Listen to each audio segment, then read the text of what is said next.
So your boy has actually reached out to the people of Reddit, which honestly is not my first choice of life forms to communicate with, but it had to be done because I had to pose the question to r/FromSoftware to find out the most unpopular opinions on the Soulsborne games. Now we're doing this because I want to find out the hottest takes known to men. I want to hear other people complain so I can feel better about my own complaints, but we're going to find the best and hottest takes, the people that despise all the games.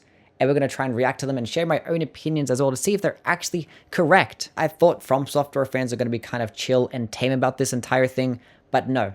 There's 1,000 comments on this one post.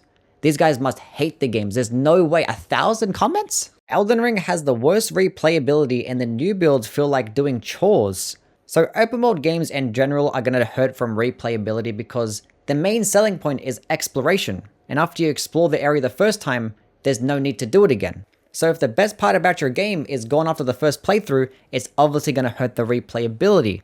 Now what Elden Ring actually really needed is an actual endgame PvE game mode. I don't know why there wasn't a PvE arena. There should have been one. Please, FromSoftware, DLC, make it happen. Now, FromSoftware probably didn't really care much about replayability when making this game. They obviously fine-tuned it to actually be your first experience is going to be your best experience. Because look at how huge the game actually is. It's like a 100-hour game just alone on your first playthrough. And being that didn't really do anything for New Game Plus, it's kind of obvious that they didn't really give a fuck in terms of replayability, which is upsetting. Now, another reason why open world games might actually hurt in terms of replayability is because in linear types of games, you just naturally progress through room to room, killing out enemies, and you end up leading to the boss, going into the next area.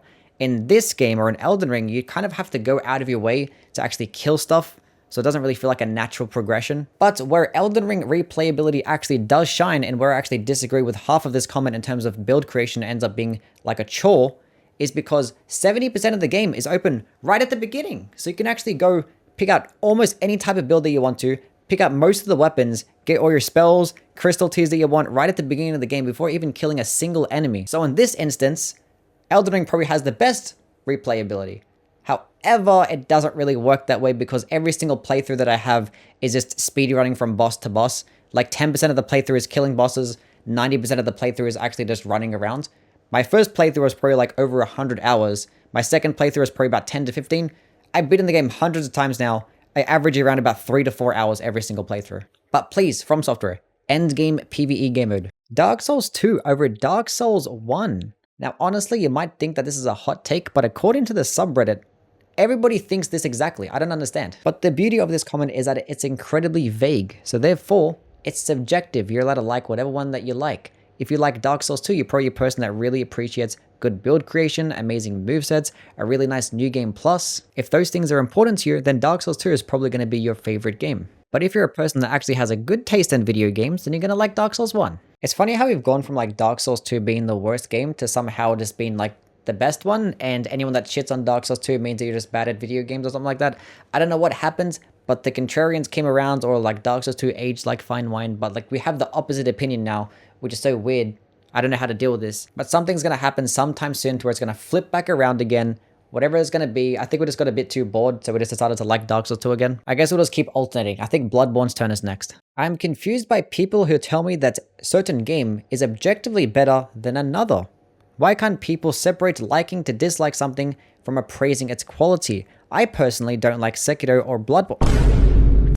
Well, now your entire opinion is just invalid. You don't like Sekiro? That's like one of my favorite games. Are you fucking stupid?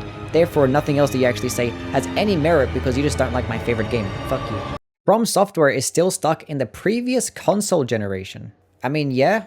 I mean, they still make games for the previous generation, so I guess that's how it works, right? Being that they're still making games for the PS4 and Xbox One means that they're kind of limited in how hard they can actually go. Otherwise, the games will just not run smoothly at all. Unless he's referring to the graphics, then maybe he's right. It would be nice if they did improve upon their graphics. Maybe their next game will probably end up being purely for the next generations, and they'll probably have Unreal Engine as well. That would be really nice. A couple of things of which I did wish they did improve upon though is their facial animations, because they're just completely mid. There's like zero emotion at all in all the facial animations that they get with these characters.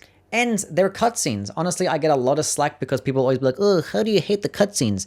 The art design of the cutscenes is amazing. Because at the moment, they basically just serves as like pictures. That's all they are. They're just cool for a nice screenshot and that's about it. They actually might as well just end up being pictures, basically, because there's not much animation going on. Majula isn't beautiful? Bruh. Are you kidding me? Really? Ain't no way a real person actually thinks that. Bro, I'm blind as fuck, what the heck? Most Bloodborne bosses are bad. Yeah, he's probably right, honestly. About 75% of the bosses in Bloodborne are either just completely mediocre or just utter trash, honestly. However, compared to Dark Souls 1 and Dark Souls 2, I think the bosses actually might end up being a lot better, and that's pretty more of a fairer comparison because Dark Souls 1 DLC and Dark Souls 2 was being made at the exact same time as Bloodborne was being made. We always tend to compare Bloodborne bosses with Dark Souls 3 and Sekiro bosses because it was in the same PS4 generation. But judging from when these bosses were actually made, it's pretty more fair to actually compare them to Dark Souls 1 and Dark Souls 2 types of bosses. However, when you're looking at some of the caliber of bosses in Bloodborne like Gascoigne and Gehrman, these seem like they're bosses from like earlier games. So they actually had the potential to make really amazing bosses, but then they decided to always have a bunch of shitty gimmick bosses or bosses that just flail around all over the place. But thankfully, Bloodborne actually has a lot more going for it. PvP just straight up sucks. Yeah, he's probably right, honestly. I still play it all the time because it's still fun. Just the feeling of killing somebody online will never get old, doesn't matter what game that it actually is. Now, if you compare Dark Souls PvP to like some of the other esport types of games that have like updates all the time in professional tournaments, obviously it's not going to be anywhere close to those. But the base foundation of these Souls games PvP are actually somewhat fun. They're actually pretty decent if you don't actually include the shitty fucking lag and terrible servers. They're actually not too bad. Now, I feel like a lot of people's bad experiences of PvP come from like a couple of different places. One, they probably just don't like PvP in any game. Now, I feel like the main reason as to why people don't really like it is because they play the game later into the game cycle, to the point where there's already a meta set in stone, and there's nothing but like sweaty people playing all over the place. Now, the best way to have fun in PvP is when you're playing casuals and just shit plays in general, which is going to happen when the game first comes out or when a new DLC comes out, and that's literally it. After that point, it's probably going to be shit, just like almost every other game that has a PvP. Ornstein and SMOUGH is also not a well-designed boss fight, and it is plagued with the same issues all duo boss fights have. No, I'm going to disagree with this one, and I'll tell you why. Now, Ornstein and SMOUGH, if you want to say that it's a bad boss, whatever. If you want to say it's clunky, it's buggy, it hasn't aged well, you're probably correct. However, the foundation is actually a pretty good duo boss fight.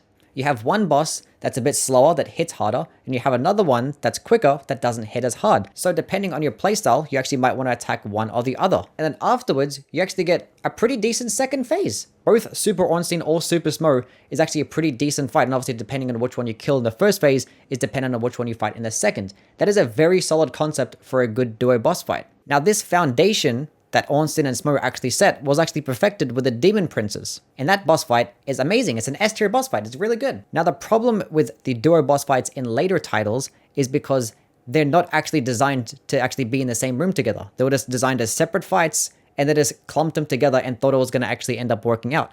The GODSKIN duo is a good boss. And that's enough Reddit for today. We're going to end the video right here. As always, please do like and subscribe, and do let me know down in the comments if you want to see this type of video again. I could make like another post somewhere else. I could probably actually hit up the YouTube commenters, make a community post. We'll see what happens.